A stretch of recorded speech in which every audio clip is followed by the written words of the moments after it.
दुश्मन कारो नावा के मुँह में सामयबा हो। दुश्मन कारो नावा के मुँह में सामयबा हो। दुश्मन कारो नावा के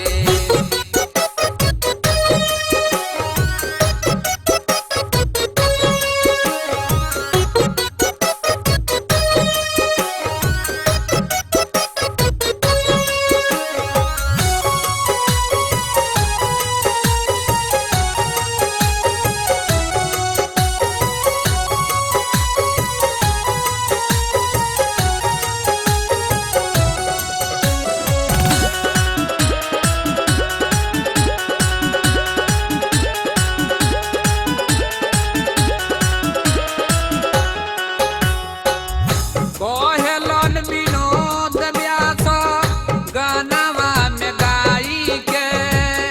यादव उपेंद्र कहलन सही समझाई के।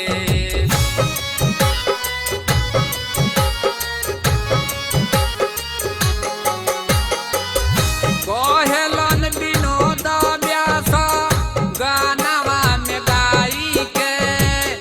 यादव उपेंद्र कहलन सही समझाई के।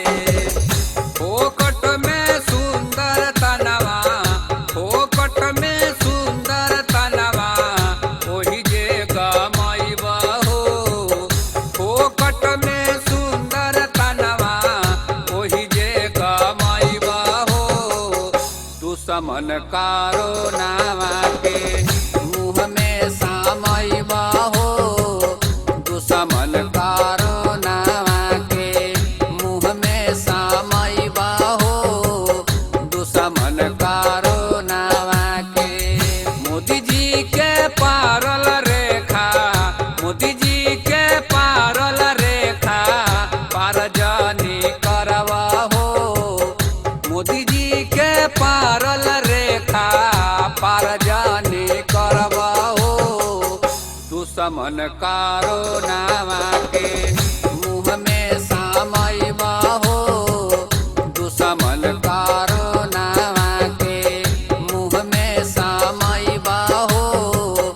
दुश्मन कारो नावा के। अगर आप भी चाहते हैं कि सपना कैसेट की वीडियो सबसे पहले आप तक पहुंचे, तो लाल बटन को दबा के चैनल को सब्सक्राइब जरूर करें और साथ में बेल आइकन को दबाना ना भूलें।